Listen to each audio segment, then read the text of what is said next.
I'm so excited to see you today. As the world may not know, you're one of my favorite peeps. So thanks for hanging out with me.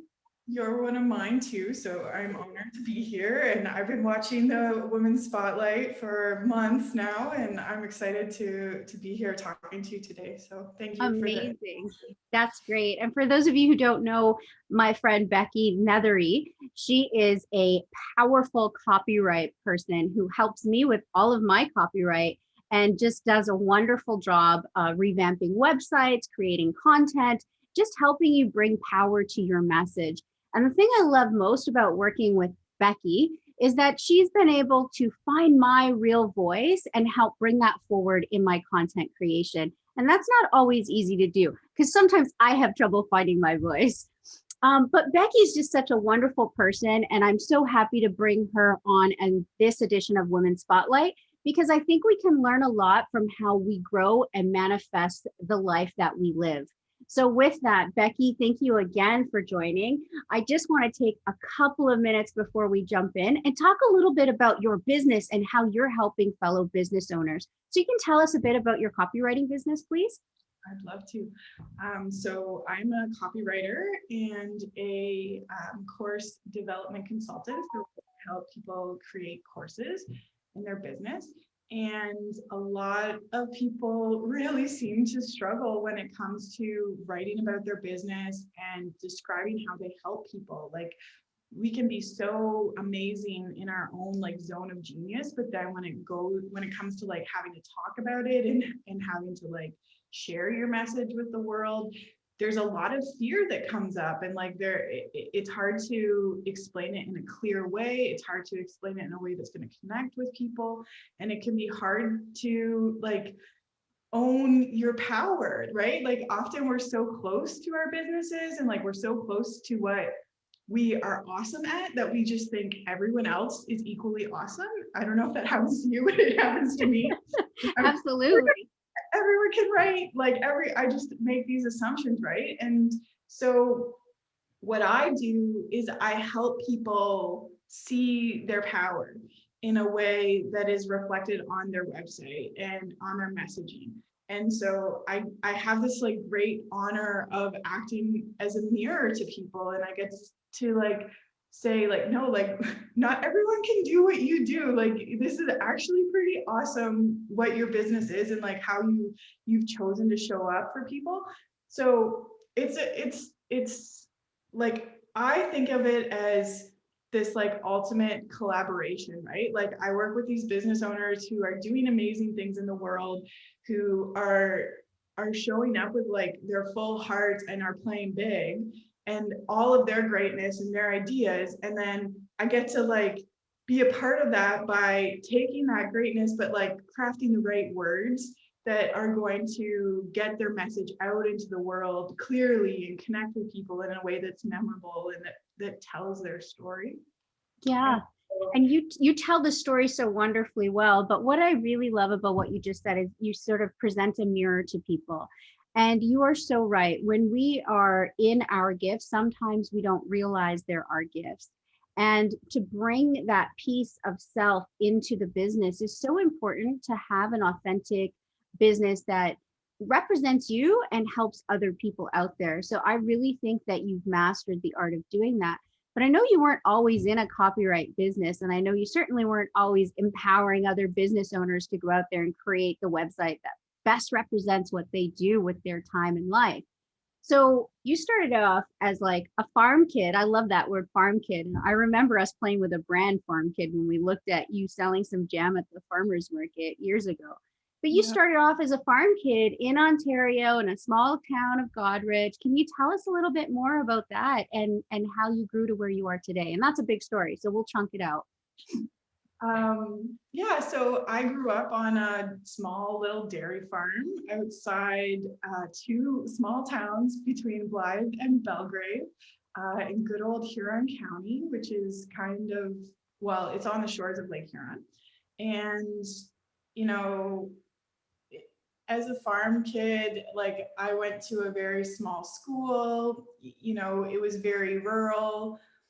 Um, there wasn't like, I was still exposed to culture and always had a love of the arts and you know, creativity. And I think a lot of my creativity comes from a connection to the earth and like being grounded and like having space to roam and to like explore as a kid and you know, climb trees and go on bike rides and like this kind of childhood where you know you really were connected to the earth. But I remember in school like just feeling very isolated, like finding it really hard to find other people who kind of were as like creative or weird as me, or like just had different passions. Like it seemed, or it always felt like you needed to fall in line and you needed to just show up in a certain way to be accepted. And so as soon as I could, I got out of here. Like I left and I went north and you know I went to university in Thunder Bay, and that was a whole other exposure, you know, like being exposed to just a whole different world in Northern Ontario. And you know, I loved learning. Like university was this like magical time for me. Like I'm a big nerd and I love reading and I love learning and I love just like, I think that's what honestly what I love about stories so much is it's this opportunity to see the world from someone else's perspective. And Mhm. I just have always had this kind of like thirst for knowledge about that. So yeah, I left and I became a teacher and I taught in Calgary for a few years, and then I taught in a small isolated community called Moosonee, Ontario. Moosonee. I want to hear more about that. Moosonee, well, yeah, I lived in an isolated community for 4 years working with First Nations students, and I absolutely loved it. Like, I love my job there. I really felt like I was having an impact, and you know, I learned so much about First Nations culture and reconciliation, and you know, the real atrocities of Canada's past, and um, you know, it's just like things that most Canadians don't know about Canada's colonial history and like our history of genocide in our own land. And so Mhm. um, it was a real honor the time that I spent up north and the time that I spent working with students. But it also was very challenging. Like, um, I think a lot of Canadians don't realize the amount of trauma that is continuing to happen on um, in First Nation communities that is just kind of normalized. And um, I saw I saw a lot of potential and a lot of hope.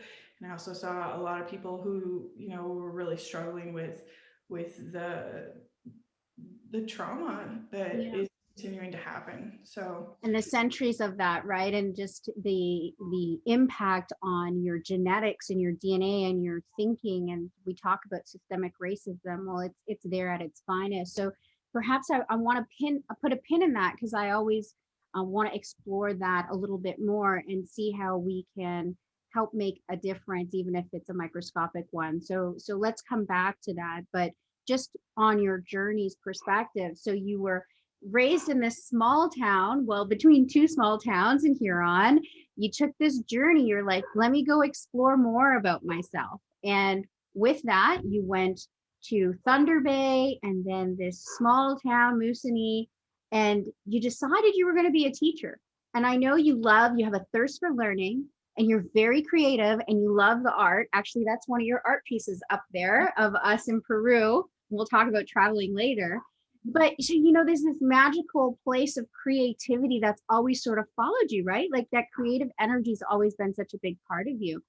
So what made you then return home, and did you stay in teaching? Let's see how that unfolds a bit. um, well, I think what brought me home was a desire to heal and a desire to really heal my relationship with my family and my relationship with myself, my relationship with my roots. And, you know, there's so many things I think when you're a kid, you just take for granted about where you come from and you don't really appreciate it. Like the grass is always greener kind of scenario. And I came back. I came back because I got really burnt out, to be honest. Like I was constantly hustling and my whole identity was wrapped up in being a teacher. Mm.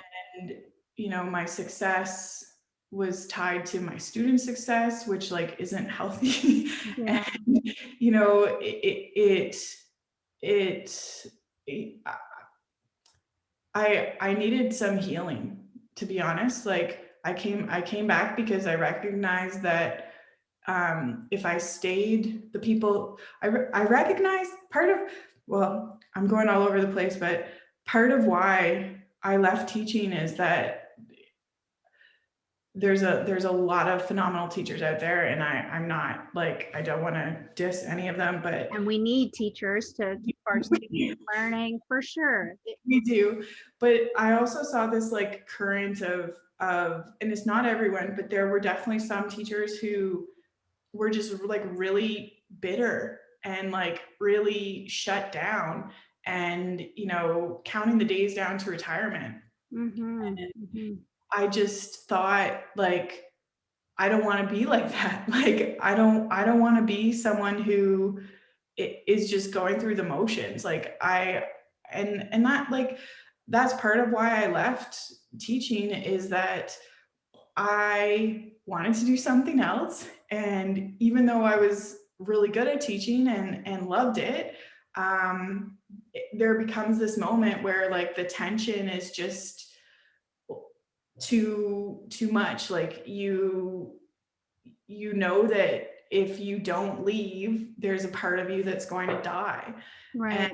And Right. I know we've talked about this before, like you get that too, right? Like you kind of come to the crossroads and you're like, am I actually going to have the courage to leave and to do my own thing, or am I going to keep like playing it safe and um you know, doing what I've always done and what has worked to keep me safe so far. So And it almost sounds like teaching became a security blanket for you, right? So you see others around you, some are really enjoying teaching, and then some are just counting down the days, and you know how impressionable the students are that they're working with, and that awoke something inside of you. You had a calling to come home, but it sounds like you're being almost, your voice was being stifled. And it was like, if I don't explore something else, then am I really stepping into my expansion, right? It sounds like you were in, and it's hard. Many of us are in that place, right? So you might be in that place right now with COVID and feeling like you have no power because you're confined to an area or to certain set rules. You might feel that way in a relationship. You might feel that way in a job or in your family setting. There are so many ways that we can keep ourselves confined and restricted based on that idea of security, or, well, this is what I should do, or this has a great pension at the end. But if you're brave and you break through that and you step into your expansion, you can find so much more. And it sounds like that's what you did. You pushed past the fear and you decided you were going to give something else a try. And you returned home to that small town, which it sounds like you kind of were running from just a little bit for a while. So how did those two things merge and expand for you, where you came home, you looked at teaching, you said, okay, I'm ready to step into something else? well, it didn't happen overnight. And I think that if there's one thing I can share with people, it's that everything has divine timing. And, you know, I applied for a lot of other jobs before I thought about opening and becoming a copywriter. And like I think that it's easy to think that I think the biggest thing I've learned is that we can put our safety and security in a job, and it's like your safety and security doesn't necessarily come from a job ever, right? Ever. Like you, what I've really been learning lately is that like I am responsible for my own safety, and like my safety comes from me. Like I get to decide if I'm safe or not by the choices that I make and by the boundaries that I create and how I choose to show up in the world. And that my safety doesn't necessarily come from a job, but it's exactly what you were saying, you know, like teaching is seen as this, like when I was growing up, teaching is seen as this like very safe, respectable career, right? Like you've got this trajectory and you know, this is how your life is going to go. And this is what you need to do to be safe, and tick, tick, tick these boxes, jump through these hoops, and then, you know, you're going to be safe. And like, I did that. And then I still felt not safe. Like I felt very much like the things that really matter to me and that I wanted to really talk about with kids weren't in the curriculum, right? Like I didn't want to teach. I taught English and art and Native studies, and you know what I really wanted to talk about were like what makes a good life, like how do we be happy, like how do we explore our own creativity, how do we know ourselves, like how what do you want to do with your life. Like it was very much feeling like you're a cog in a wheel in a system that is broken. Yes. And there's people who choose to stay and make change, and I have a ton of friends who are still in education and who are still doing that work, and I honor and respect them because that's hard work. Like teaching, people don't realize how much, like how hard teaching is. Like it is not an easy job. And I got to that moment though where I didn't want to spend my energy fighting against something. I didn't want to spend my energy fighting against a system that I, you know, really had like a crisis of faith about. Like education can be so powerful, but I feel like if the education isn't serving people, you know, like and giving them the things that they need to be happy, it just, and like live a meaningful life, then it just became something that I wanted to create something new. And I wanted, and that really, sorry, go ahead. I wanted to use my energy in a different capacity. Like I still know that I'm going to use my teaching skills, and I'm excited for how they're going to show up, but I wanted to do it in a way that is like that has freedom to show up as my full self. Like I very much felt as a teacher that I needed to show up as a certain mold, right? Like Becky the teacher, like she can't swear, she can't say what she really thinks. Like there were just all of these like components that made me feel like I had to shrink to conform. And that strangely enough was the same feeling I had as a kid, right? Like this shrinking to conform in order to be accepted. And so when I decided to start my own business, it has become this like evolution of healing and like evolution of reclaiming all of the parts of myself and being able to continue growing in a way that is scary. Like it is, I'm not gonna lie, like it can be really, owning your own business can be really scary, but to me, it's like that whole Anise Nin quote, you know, about like where it's scarier to stay contracted than it is to expand or to bloom. I'm massacring the actual words of it, but that the concept is that, you know, now I'm growing, like, and I'm growing in a way that I wasn't able to as a teacher. Like I miss the students. I miss the kids a lot. Like that is true.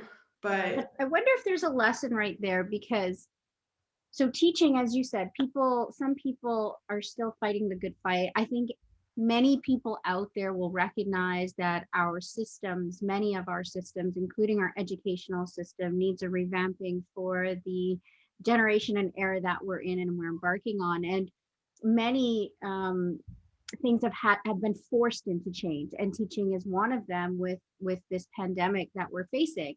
And I suggest that as we go through this pandemic, we start to look at what's on the other end and how can we recreate that so that we can better serve our citizens and our students of, that we're creating to run the world for tomorrow. But you did something and you stepped out of that and you stepped into something else. But I think when you said, I'm still going to teach someday, that's important for people to understand, because just because you love teaching doesn't mean you have to confine yourself to teaching. And if you are a teacher, it doesn't mean that you can't do your own business or your own activism or your own speaking on the side. You can create the life that is most fulfilling to you. And it sounds like that's the power you're stepping into. The other thing you said that was really potent for me was that you are responsible for your own safety. And I don't know if we realize how important safety is for us, but that fight or flight that goes off in your head, that adrenal gland that's on overdrive, that stress that's keeping you up at night, is all about safety. It's all about going from that saber-toothed lion to, am I going to be able to pay my bills at night? And it transmutes into the same feeling, even though there's no tiger in the room. So this feeling of safety, I mean, you had to take a risk, right? Once you shut down teaching, they remove you from the list. It's really hard, if not impossible, to get back on, because there's a waiting list of teachers. So Yeah. you really went all in this business. When did you know? When did you know as you started? Because you went through a couple of other things. Then you found this business idea and you started to grow it and you started to water that seed. When did you know with your business that this was your next big thing and you could truly shut teaching down in that capacity for good? Well, that only really happened about 2 months ago. Like I started my business just about 2 years ago, and I finally resigned from the school board just at the end of February.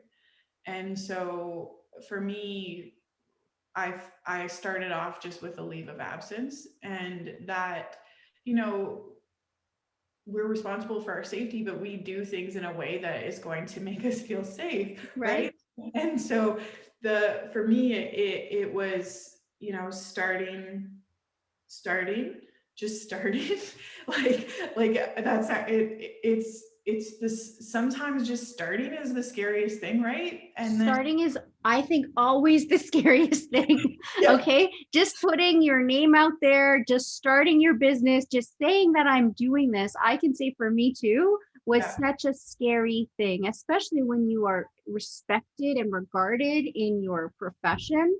To yeah. do something that's so authentic and to open yourself up to be an expressive being and start this business on your own. I mean, that is scary. So, yeah, you did it. And it took you 2 years, and that's okay. And so, for people out there listening, it may take 2 years. It may happen in a drop of a dime. You may get let go. You may just stumble upon a new opportunity. It's not about the timing. I don't ask because of the timing, because all timing is acceptable, because things happen in divine timing, right? As you said earlier.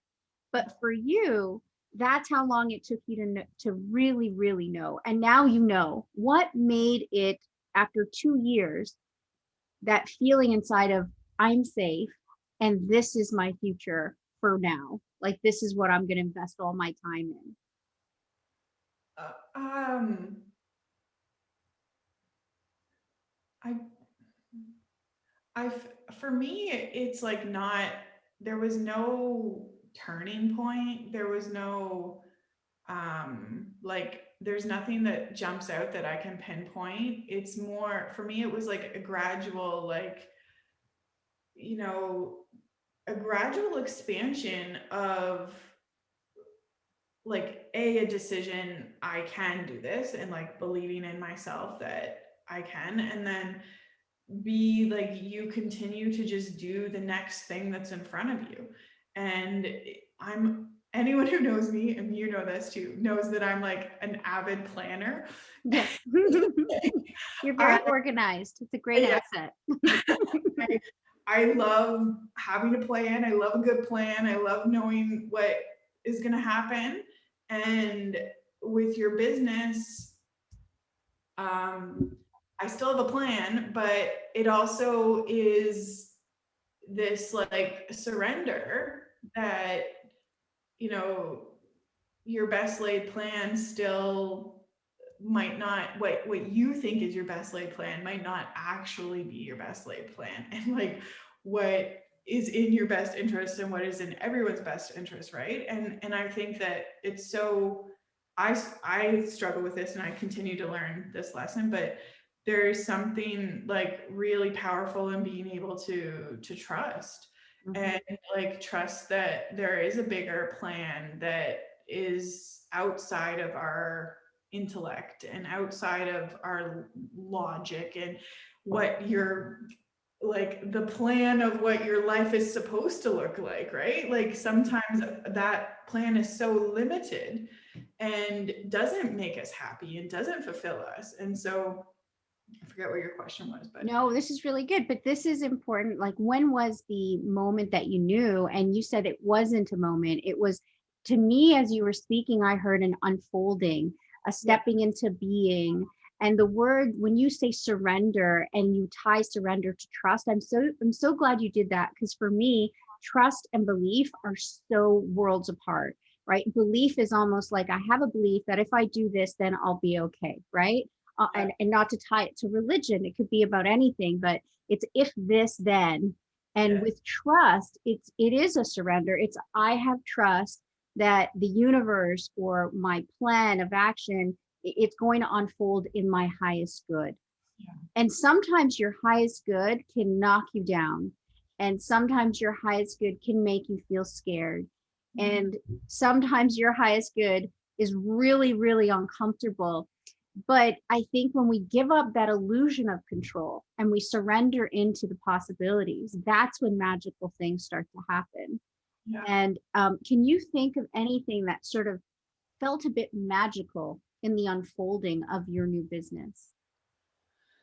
Oh, there have been like many magical things. I think that it's like from the clients that I have met, and you know, the opportunities, like you go to one networking event and you meet one person and they like can have like they doors open, right? Like it's just it's really what I've learned is like you do the one next thing, and things align and things show up, and from like partnerships that I've made and connections with people, and then they introduce me to other people, and like it's a whole, when you show up and you are being of service and you are using your gifts for the world, like my I can write and I'm a good writer, and when I show up and claim that power and say how can this writing help people, and I put that in service, then Mm-hmm. everything, like it's not ego, it's like, if I it's almost more ego to ignore my Yes. talent. Mm-hmm. But when I say no, like this is how, these are my gifts, how can they be used for humanity, how can they be used to end suffering, like how can I actually help people? And when you do that, I believe you're supported. And Yes. so it's not like I don't have like a one thing. I don't have like one No, thing. it's beautiful because It's the whole, like it's a different world to live in. mm-hmm. Instead of thinking like, oh, I have to do this, and this, and like instead of it being me driven, it's like, okay, how can I get into the flow? How can I be used to help people? Like how can I show up? And when you like when I do that and when I come back to that, doors just open and like people show up and people call me and my name gets tossed around, and then like synchronicities happen, and you just are in that flow that is so different than, thinking that we have to control everything and we have to like check off all these boxes. And over control is really tied into that need to feel safe again. It takes us back to that primal survival mode, which is certainly not optimal when we're trying to create or step into our creativity. And as you know, like in my Permission to Expand course and in my scarcity course, that is truly the first step, is accepting that we all have gifts and that your gift is something that you owe the world, and that you can show up and have anything you want, right? The scarcity comes from the idea that you have to play within the confines of what you've been taught or what structure looks like. And the other thing, like those serendipitous events that you talk about, that is the energy that you're emanating, right? Like, did you feel that when you stepped into this power of writing and helping others write about their business, that you there was an energy that came from that? Like, because I feel that, I'll give you a little more, as we step into our power, the energy we emanate out, we're always choosing what that energy is. And if it is of that highest vibrational frequency, it will bring back things of the highest vibrational frequency, which is where that serendipitous unfolding happens, right? And it sounds a bit silly when I say it, but it's so, I've got so many examples of it. So did you feel any of that was part of it, like that manifesting that energy frequency? And if so, tell us more about it. Yeah, like I remember doing, like, from day one, using manifesting in my business. And it's like from manifesting clients to manifesting income goals to manifesting teachers like who I can learn from to manifesting, support.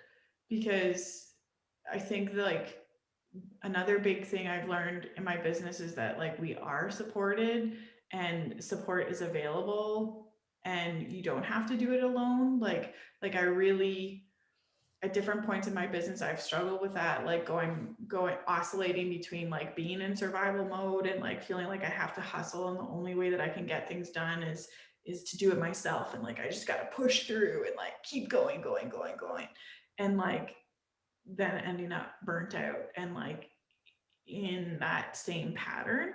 And I can recognize that I'm getting better at recognizing that when that pattern shows up, that like I'm out of the flow, like, and I'm out of trust. Because when you trust, you're able to be supported and like be in your body and be connected. And even though you have your goals and it's manifesting and you're stepping into that, the law of polarity means that something's going to hit us and maybe shift us from the sunshine, right? The rain's going to come and you're going to have a bit of an obstacle. And for many, like COVID in one way or another presented an obstacle. For me, it presented an obstacle, of course, about worrying about people's health and those around me, but it also presented great opportunity for me to plug into my passion. So for you with COVID and in the last 2 years, because that's when you started your business, was right before COVID hit. What are some of the challenges that arose for you that you had to overcome? And what was like the strength that helped you get through it? Or if you could put your finger on it.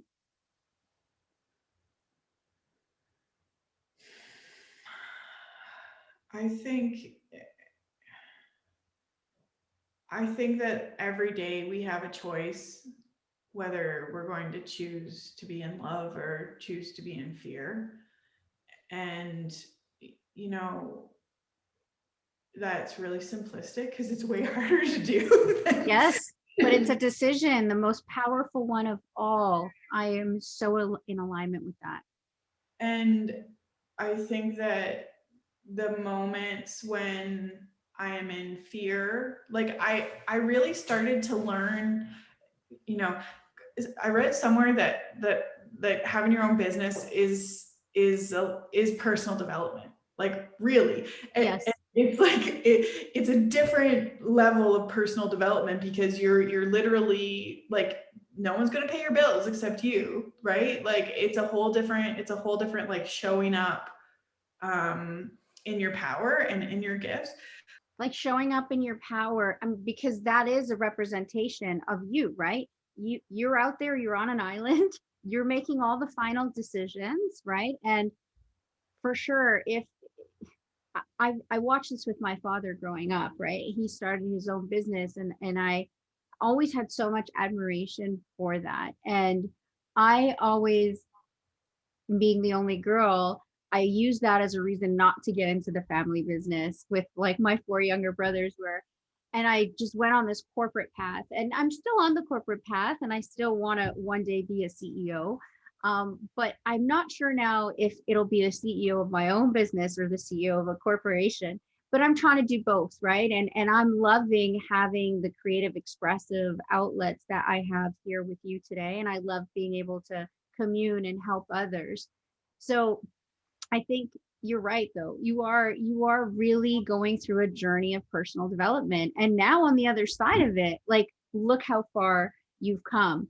And so we were talking a little bit about how COVID took away from that and what challenges it presented to you. And that's where you sort of related it back to it's all personal development and you just kind of had to get through it. One area where I think it probably impacted you is I know you're an avid traveler like myself. We love travel. And I was blessed to meet you on a trip to Peru. And for me, I love travel because it pulls in two of the things we've talked about in this dialogue, right? Like development and learning, but also like meeting cultures and people where they are. So not just traveling to a resort, but really traveling. So can you tell us a little bit about your love for travel, maybe some of the key lessons you've learned and probably how much you miss it? Well, yes, I have been fantasizing about traveling a lot lately. One of my good friends is in Hawaii, and I cannot wait until the borders are open and everyone is safe to travel again, to go back and visit her. But yeah, I love traveling because it exposes you to the world. Like it exposes you to people who do things differently, and it like growing up on the farm, your world is like so small, right? Like you see what you know, or you know what you see. And so travel is just this like expansion of an explosion of I don't have to do things the way I've always done them. Like, oh, you can do it this way. And for me, it's that like love of learning and like learning about different cultures. And like when we were in Peru, learning about, the Peruvian worldview, right? Like the different levels of like the snake and the condor and the hummingbird and like how all these things relate to how you experience life and experience the world. And I also really love history and myth and culture and language, right? Like our language holds our worldview, and Mhm. that's why like the preservation of indigenous languages is so important, right? Because the Mhm. worldview is held in the very words that we use to describe our how we understand life and our position in it. And so I always have loved travel, and I'm a Sagittarius and they are like avid adventurers. And so yeah, I love seeing like the color and seeing like the people and the markets and the fresh fruit and fresh vegetables and like the foods and what brings people together. And you know it's also this like love that we're all connected, and I think that like that's one of the things that COVID has taught us is that we all are connected, and that that's not like a something to take lightly. Like my choices affect other people, and you know, it's the same, like other people's choices affect me, and like we really are all interwoven. And I think that like travel, it just gives me this opportunity to like see other parts of the world and how things are done, and that it can be so differently. But I think it also helps you appreciate where you come from, because there are, like, I have had times where I've been traveling for like a long time, and I'll get like homesick. Like I'll be like, I just want to lay on the beach in Godrich. Yeah. I remember literally being in Thailand on a beach, being like, and I just want to lay on the beach in Godrich, which is like, there is something about where we come from, right? Like our ability to you know, accept or reframe or show up in our fullness at home. Like I think that there is something there, and I'm still learning how to do that. But yeah, I love travel, and not just around the world, like Canada. Like I've done a lot of traveling in Canada and the north. Oh my God, if any of your viewers get the chance to go north, go north. It is like so magical. So Yes. And I agree with you 100%. There's so much in our backyard. And I feel that travel is so important as well because it does show us our connectedness. It shows us how to do things different. I totally agree with that. And I feel that it brings a bigger sense of responsibility for equality and equity, right? Because we understand when we put ourselves in someone else's domain that, what people who come to this country may feel like. And, when you talk about the beauty of the North, it's like so many don't see the wonderful things that the native population have and bring in that culture. And so there's a responsibility to preserve that comes with traveling. And then that return home for me anyways is like when I return home, I'm a fuller expression of myself because I've had an opportunity to go out in a different setting and place and explore who I am. And I feel that when we're home, sometimes we can just get caught in all of the things that are unfolding around us with work and life and family that we forget to fully like show up. And when we're out there trekking a mountain or sitting in a market that's filled with all these unique fruits and vegetables, we can kind of tap into a side of ourselves that might be quieted. At least for me, that's what travel does. So yeah. when we come back and we have this sense of responsibility, I want to come back to working with First Nations. I think that's really important. I want to have the dialogue, the tough conversation about what you learned when you were there. And I want our listeners or viewers to also think, about the reality of the genocide in this country and of all of the things that have happened. And maybe you can shed some light on how people can help, right? Because there's this fine balance, and I'm just going to go out and say it, of the great white hope and of like actually getting down, pulling up your sleeves and being there to support people where they are with what they need. So maybe you can talk a little bit more about that now.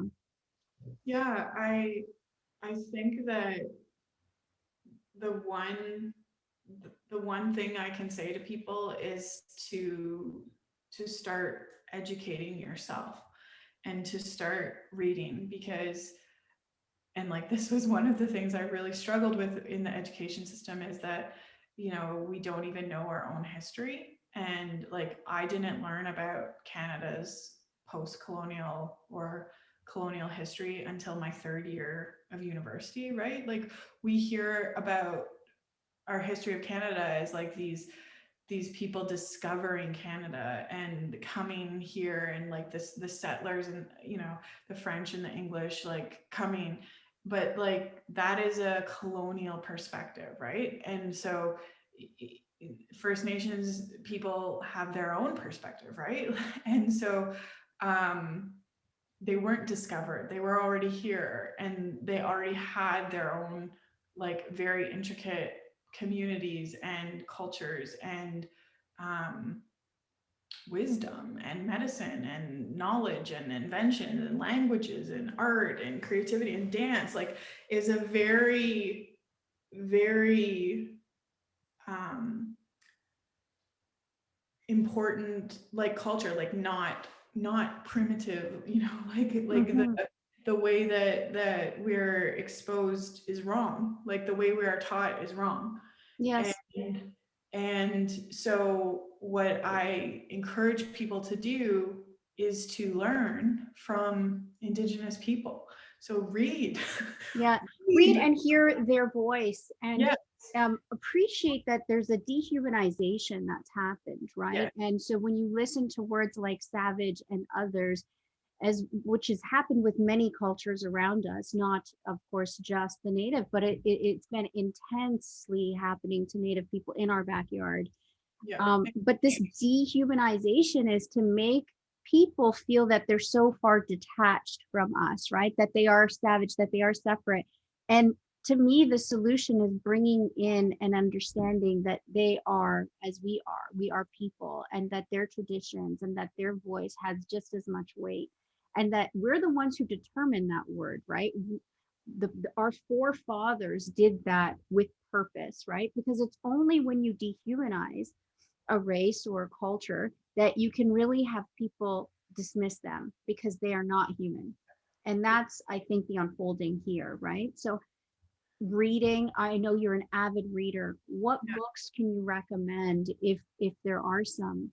Yeah. So the first one that I would encourage anyone to read is by Richard Wyagomez, and he's a phenomenal First Nation writer. He passed away a few years ago. I had the honor of hearing him speak in Toronto, and he has a book called Indian Horse.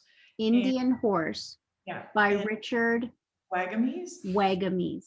Yeah, I also have a whole article on my website about books that I recommend for people who want to learn more. So I can link that here as well. That would But be wonderful. Thank you.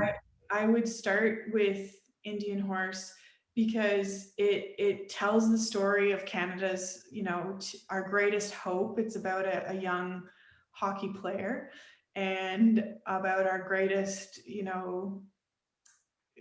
shame, which are residential schools. And Mhm. so it it's a good place to start. And then Lee Markle has this book called My Conversations with Canadians, and she talks about how Canada continues to ignore, like we'll say, like, even after the Truth and Reconciliation Commission, everything that came out, Canada continues to lie to our own people by saying that residential school was an act of assimilation, instead of saying that it is the truth that it was a genocide. Yes. And you know that matters. Like, there's a genocide that happened on our land, and Mhm. nobody wants to talk about it. Mhm. And And in order for our land to heal, we have to talk about it. We have to bring those wrongdoings to light if we're ever going to set it right. yeah, and so I firmly believe that, like, we are responsible for our own knowledge of what happened. It is not necessarily Indigenous people's job to educate us. It is our job to educate ourselves. So true. And so it's very, like, it gets very complicated very quickly. And I think that start by reading, start by talking to an Indigenous person in a way that is kind. Start by listening. You know what? Don't even start Don't even talking. talk. Don't Just talk. God Don't, gave you ears for a reason. He don't. or she wanted you to make sure you're listening first. So let's listen. Let's ask And, the questions and have the dialogue and just listen. and I think so. There's a, they call it the two-row wampum belt, which was the original agreement that was made between Indigenous people and settlers. And it was two, it's, if you Google it or look it up, it's these two blue lines of beads going parallel. And what it was meant to represent was Indigenous people and the white people coming, or like the colonial people living together side by side as equal nations, right? And that's not what happened. Like, it's like the blue has taken over.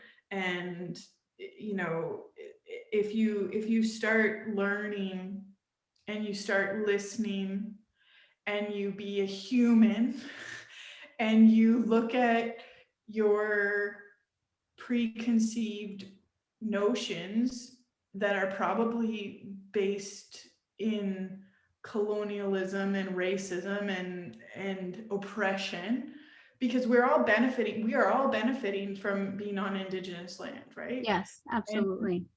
nobody wants to, our governments don't want to take responsibility for that. We don't want to, and it gets, I don't have a like I spent a lot of hours and years reading and thinking and working with First Nation kids and like trying to figure out what I can do. And all I realized I could do was like learn and be who I can be in my realm of responsibility. Yeah, absolutely. And take off. So first of all, that is all we can do, Yeah. is to really understand as much as we can and empathize with the plight, even though it's universes away from what many of us have grown into. And I think the next big thing is just to remove the judgment hat, right? I deliver food with the Basket Brigade, and I remember pulling up to this one home, and I was with my son, and it was a First Nations group on the other end, and we handed the food, and it's a lot of food that we deliver, like boxes and bags, and and then the little, one of the teenage boys, who must have been about 14, came to help because the grandmother just couldn't take it all in. And I remember getting in the car with my son, and my son's like, you know, there's no even thank you or acknowledgement. And I was trying to impart on him, and I don't know if I was successful, but there doesn't have to be, right? We aren't learning, or we aren't giving for acknowledgement. We're giving because that's our job as humans, to just show up and try and meet people where they are, not where we want them to be. And we don't know what that family and that family's family has been through. And so, yes, I've been able to sit my son at the table and teach him manners every day, but some are just fighting for their existence, right? And so for me, I think it's so important that we just take off the cloak of judgment, to stop judging people, find out where they are, meet them as humans, and then try and provide what they need as opposed to what you need to give. Does that make sense? Well, I think it's like it's a whole shift in the paradigm, right? Like, instead of it being like, how can we help? And that's still a colonial parental perspective that Yes. that has not got us anywhere, and that is not necessary, because a lot of people are saying we don't want your help and we don't need your help. We want to be empowered to help ourselves. Or it's not even that, because being empowered, you're still the person empowering them. Mhm. It's not, it's the whole, we are all connected equally, and we Mhm. all, like, there's so, all I can Different delineation. yeah, all I can say is that when you start genuinely showing up to learn, the right teachers will show up, the right people will show up, you'll go to a powwow, things just, it's the same as what we were talking about before, right? Like, when you decide, okay, I want to learn about this and I want to listen, like, I think that's where things start, and that's where, as Canadians, I believe, and as teachers and as students, like, it needs to be, we need to learn, Mhm. and we Because the need to, more we know, the more we understand, then we can make impactful choices. We can help change laws, regulations, rule. Just because something is the way it is today doesn't mean it needs to be that way tomorrow. And the only people that are going to change that are us. And the only way we're going to do that is to educate ourselves, to break out of what's comfortable, to break out of what's normal, to turn off the television sometimes and pick up that book or go and seek out the information. I think no matter what or how busy you are, there's always time to invest in understanding our fellow human beings a little bit better in their plight and where they are, as opposed to trying to fit them into a box that we perhaps have been trying, like how we perhaps have been fit into. Yeah. Yeah. And I think that when, a lot of people are making judgments without having the knowledge, and there's so many things that are inherently racist that we don't second guess and Mm-hmm. we don't question. And so it's not until you start, it comes back to empathy, right? Like how I, people see the problems. People are very quick to point out problems um, regarding First Nation people, or like the train being shut down, or protests or things Mm-hmm. like this. And people are very quick to comment on things without truly understanding why, Mm-hmm. and the history and the repercussions of, this is what's happening. But it's like they see that tip of the iceberg, but they Yep. don't see everything that has happened underneath and in the past that is creating that. Yeah, And like they might get mad about taking away the Redskins without understanding all the representation. So, maybe slowing that roll a bit and doing the education will help. Absolutely. And so I thank you for that link. I think we'll definitely share it. And if there's any readings that I've missed, I'm gonna jump on that bandwagon as well. And that brings me to another point. I know for me, a lot of the time being around abundance was uncomfortable at times because of understanding what lack was and empathizing with lack and knowing what the struggle was. And I know you also, when you returned home, had a little bit of that where you were like, well, 500,000 a year, that's excessive. I just make that joke because I told you that was my earning goal about 5 years ago or whenever we met.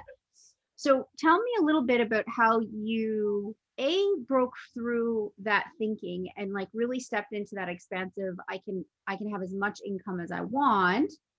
And how did you also correlate that income with those around you maybe having less? Like tell us a little bit about that. well, I continue to play with these concepts and I am still learning.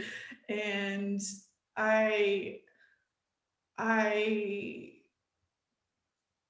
I really go it's a process of unlearning, right? Like I grew up in the church, and there was always this belief that, God will provide, and like you'll have enough.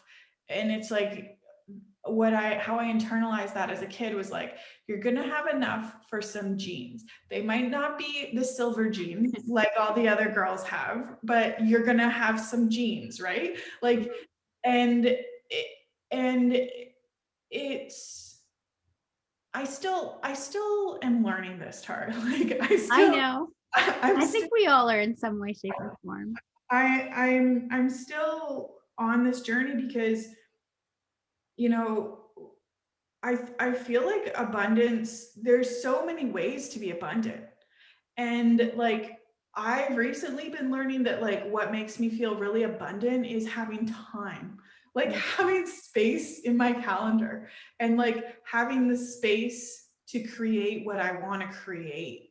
Not necessarily like for clients, but for my own business and for my own soul and my own work and like how I want to show up.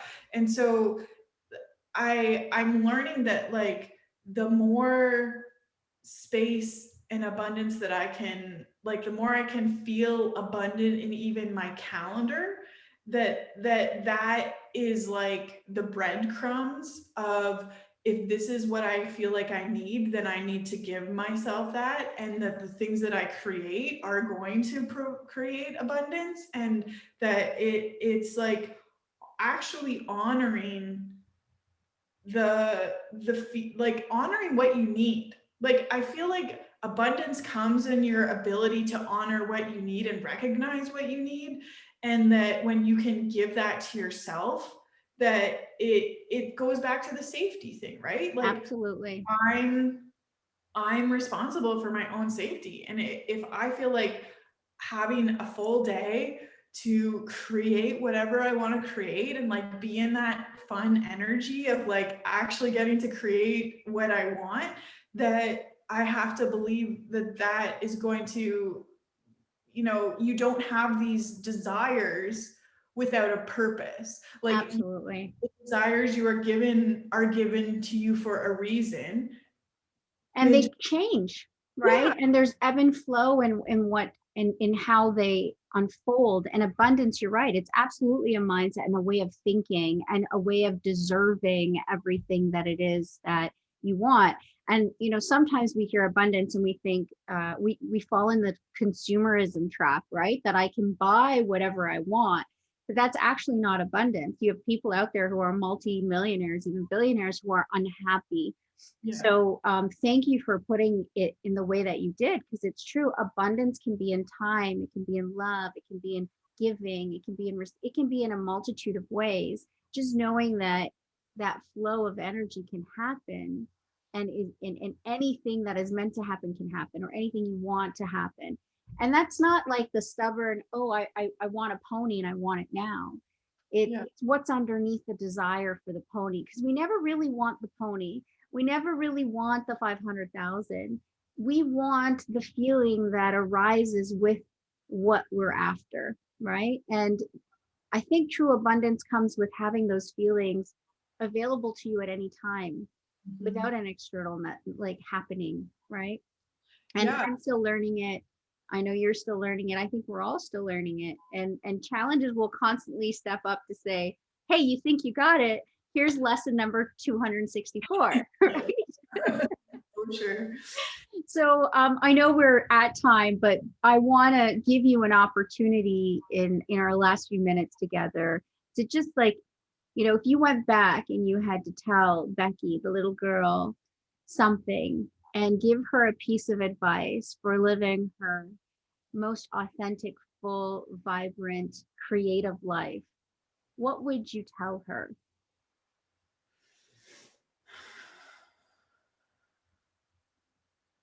I I think it's really like trust yourself, and you know you don't have to do things the way everyone else is doing them, and you don't have to follow what society tells you is your path of safety.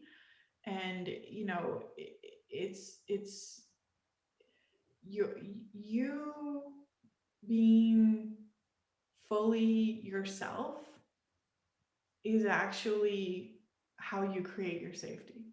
Like if you have to like shut off pieces of who you are to fit in or to conform or to play a role, like that has a cost, and all of you is worthy, like all of you is acceptable, all of you is given, like you are all of this, and you get to be all of this, and you don't have to hide.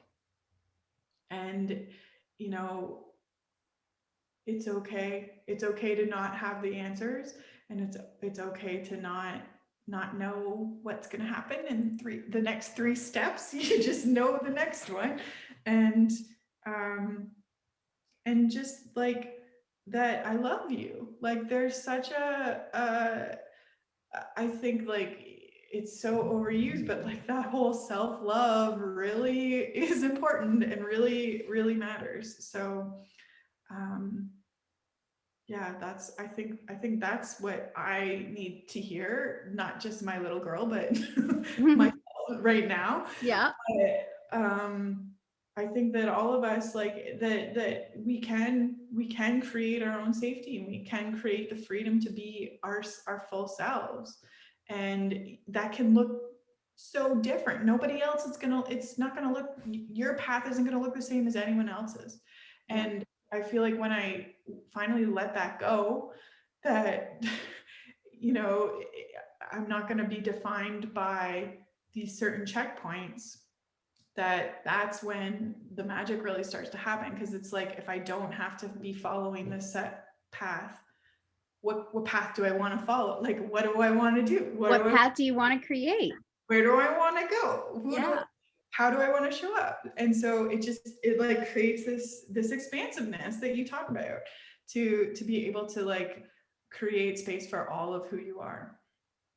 Well, Becky, thank you so much. And for all of those who are listening or watching, that's exactly what I want to offer to them. And a little bit of what Becky's saying is like, I love you. I got love for you. There's lots of love. It's overflowing. There's an abundance of love being exchanged right now. And if we can just sit in that space, and if we can think about how we're alike as opposed to different, and how we can come together, and how we can heal our world a little tiny speck at a time, every drop makes a difference. So thank you for being with me today. I value you. I value your time. I value your journey, and I'm so happy that I've been able to join you in your journey and be part of your unfolding. So thank you for being here with us. Thank you, Tara. Thank you, everyone. You're welcome, with love and light. Until next time. Bye. Thanks so much for watching. Subscribe and follow me. And also, if you want some other content, hit me up on Tara Mishral Speaks on Instagram, or join my inner circle at taramishral.com. You will be the first to receive new content when it drops, as well as the first to get the Women's Spotlight. Learn about other amazing women in our local community that are up to big things. Thanks again, with love and light. Until next time, guys.